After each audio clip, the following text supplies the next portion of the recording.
Bonjour à tous, voici le 2e épisode de notre nouvelle série. Bienvenue à Abracadapark. Une histoire proposée en partenariat avec la Fondation Ronald McDonald qui accompagne les familles d'enfants hospitalisés en construisant des lieux de vie à proximité et au sein même des hôpitaux. Une histoire écrite par Benjamin Muller, interprétée par Céline Kallmann et réalisée par Alexandre Ferreira, avec la collaboration du docteur en psychologie Bénédicte Minguet. L'illustration est signée Omaï. C'est parti. Tom, je te présente Inès. Inès, voici Tom. Salut. Enchantée, Tom. Je sens qu'on va s'éclater tous les trois. La nuit a été courte pour Sacha et Tom. Ils ont discuté jusqu'à 3h du matin d'Abracadapark. Tom avait évidemment beaucoup de questions. Ce matin, les deux enfants n'ont pourtant eu aucun mal à sortir du lit. Trop hâte de se rendre au parc. Après le petit déjeuner, des framboises fraîches dans du fromage blanc, Tom dit au revoir à ses parents. Ils reprennent la route dès aujourd'hui. « Sois bien sage, hein, mon chéri !» lui lance sa maman. Ouais, vous inquiétez pas. Allez, salut, hein. Oui, vous l'avez compris, Tom est pressé qu'il s'en aille pour que sa journée commence enfin. 1 heure plus tard, le temps de prendre une douche et de se brosser les dents, Sacha et Tom rejoignent en vélo Inès, juste devant chez elle. Elle a l'air très sympa. Pense Tom. Et puis, c'est vrai qu'elle est jolie. Sacha l'avait prévenue pendant la nuit. C'est la plus belle fille du monde. Tu verras. On n'est pas loin de la vérité. Inès, Sacha et Tom enfourchent leur vélo et prennent la direction de la fête foraine. Il faut pédaler environ 15 minutes pour y arriver. Le chemin est magnifique. Une partie se déroule au milieu d'un champ d'oliviers. Et une autre, le long d'un petit torrent. Quelques minutes plus tard, les 3 enfants arrivent devant le parc. Et voilà, Lance Inès. bienvenue chez nous. Bienvenue à Abracadapark. Tom se frotte les yeux. Le parc est bien là, devant lui, au milieu de nulle part. C'est vrai, il est abandonné. Le parking est vide et le portail fermé. Mais tout paraît encore en parfait état. Inès ouvre une petite porte métallique sur le côté et fait entrer ses 2 amis dans le parc. Puisque c'est ton premier jour ici, Dit Sacha. c'est à toi de choisir l'attraction avec laquelle tu veux commencer. Et tu vas voir, ça ne va pas être simple de choisir. Je vous laisse faire un petit tour, dit Inès. Je vais aller brancher les attractions. C'est encore mieux avec le son et la lumière, non ? Tom se demande si tout cela est bien réel. À sa gauche, un énorme manège. Son nom, la Révolution. Le genre de manège qui vous fait tourner dans tous les sens, Mieux vaut ne pas manger avant de le faire, celui-là. pense Tom. À sa droite, des auto-tamponneuses. Ici, un toboggan géant. Et à côté, un labyrinthe en verre avec une inscription en majuscule. Ici, tu sais quand tu entres, pas quand tu ressors. Au loin, Tom distingue le Grand 8, qui est tout simplement gigantesque. Des montagnes russes comme il n'en a jamais vu. Alors, Dit Sacha. elles vont être pas mal, non, tes vacances à Saint-Rémy de Provence? Pas mal? Crie Tom. Mais tu rigoles, ça va être juste énorme. Le garçon se met alors à courir dans les allées du parc.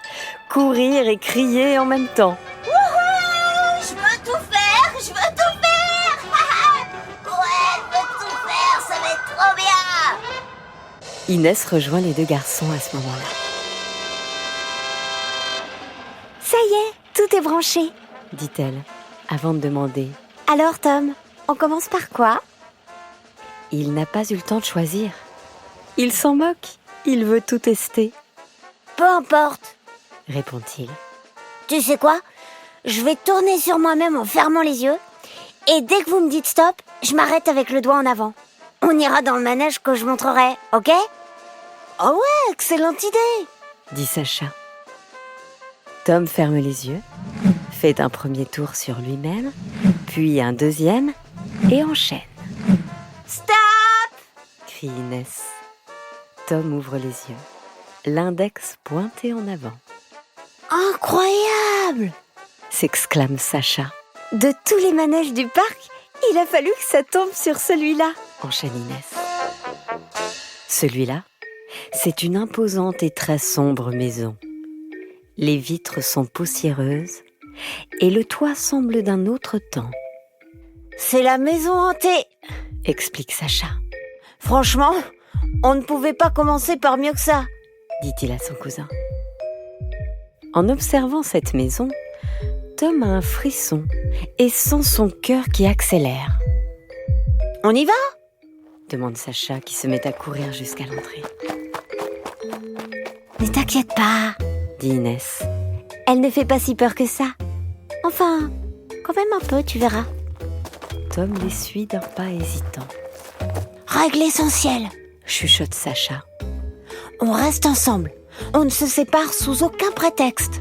Parce qu'à l'intérieur, vous allez voir, on a la sensation que beaucoup de monde nous observe. Tom est de moins en moins à l'aise. Et sans s'en rendre compte, il prend la main d'Inès qu'il serre très fort.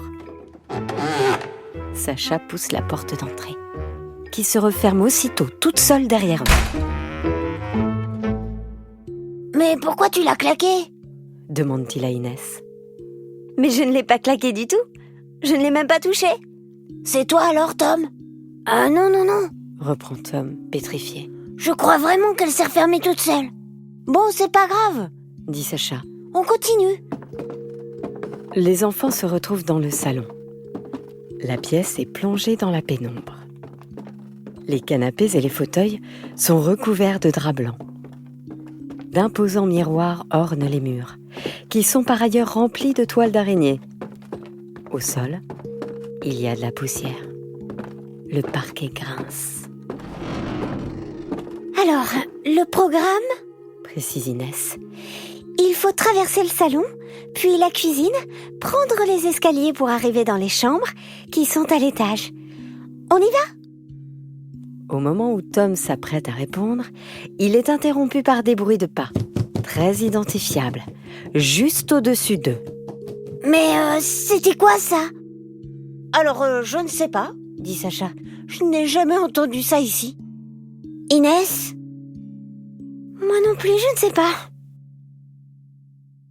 À ton avis, dans quel état se trouve Tom en ce moment précis? Quel est le nom de l'émotion qui le traverse? Oui, c'est une émotion bien connue, la peur. Tom a très peur en ce moment. Et on le comprend. Tu as déjà connu, toi, ce genre de situation où tu as tellement peur que ton corps tremble, transpire ou se bloque? La peur est une émotion répandue, que nous connaissons tous régulièrement dans la vie. Ces moments où nous pensons ne plus avoir le contrôle, où une situation nous échappe.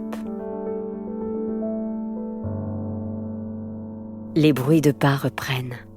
Le parquet craque. Mais il y a quelqu'un ici, Dit Tom, c'est sûr. Mais non, c'est impossible. répond Inès. Allons dans la cuisine, il y a un peu plus de lumière. Les enfants avancent à pas de loup, en s'agrippant les uns aux autres. Tom peut entendre battre son cœur.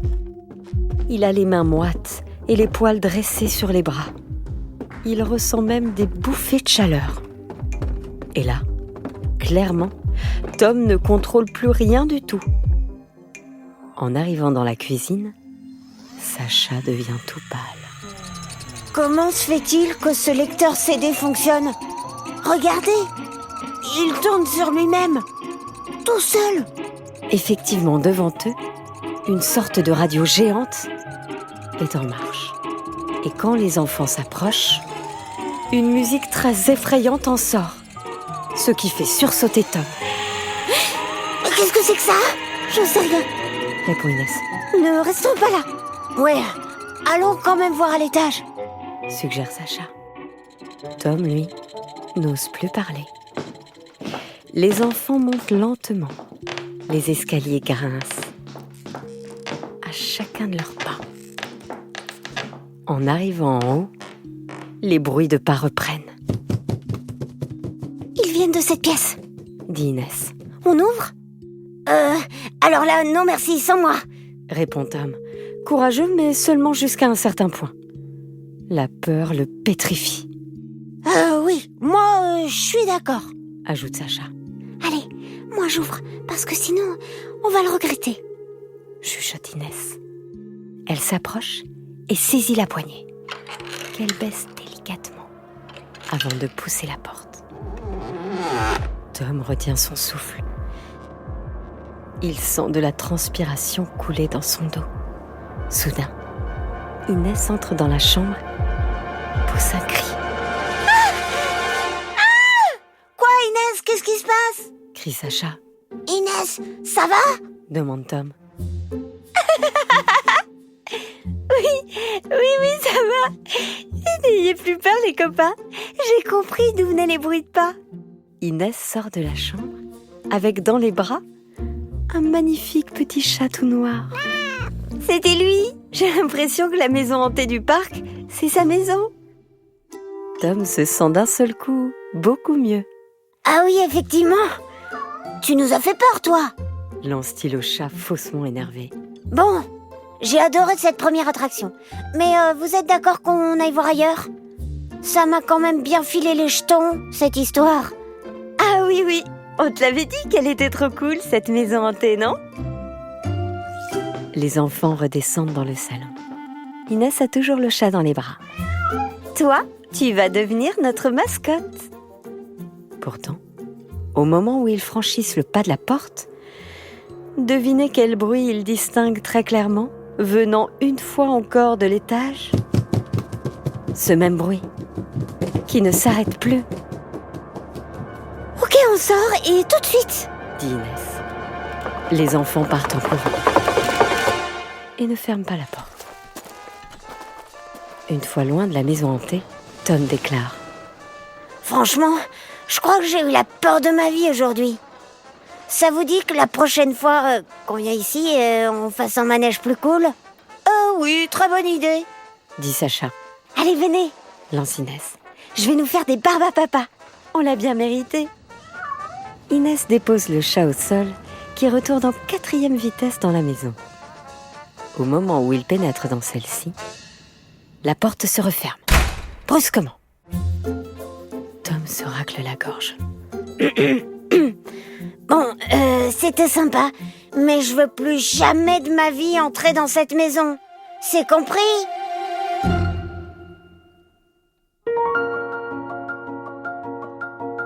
Voilà, c'est la fin de la 2e partie d'Abracadapark, une histoire proposée en partenariat avec la Fondation Ronald McDonald, qui accompagne les familles d'enfants hospitalisés en construisant des lieux de vie à proximité et au sein même des hôpitaux. Une histoire écrite par Benjamin Muller avec l'aide du docteur en psychologie Bénédicte Minguet. Histoire racontée par Céline Kallmann, réalisée par Alexandre Ferreira et illustrée par Omaï. Et maintenant, je m'adresse à toi qui as écouté cette histoire. J'ai un petit jeu à te proposer. Tu vas voir tes parents, tes frères ou tes sœurs, tes grands-parents ou tes amis ou tes cousins et tu leur demandes « Qu'est-ce qui te fait le plus peur ? De quoi as-tu vraiment peur ?» Ça peut être des araignées, des serpents, des loups ou alors du vide, du noir, des bruits bizarres. Tu peux prendre un papier et un crayon et écrire leurs réponses. Et avec toutes celles-ci, à toi d'imaginer des histoires très effrayantes. Pour aller plus loin sur chacune des émotions, pour mieux les comprendre et les gérer, découvrez une fiche pratique pour chaque épisode. Fiche écrite en collaboration avec le docteur en psychologie Bénédicte Minguet. Elles sont à destination des familles et des équipes soignantes. Fiches disponibles sur fondation-ronald-mcdonald.fr.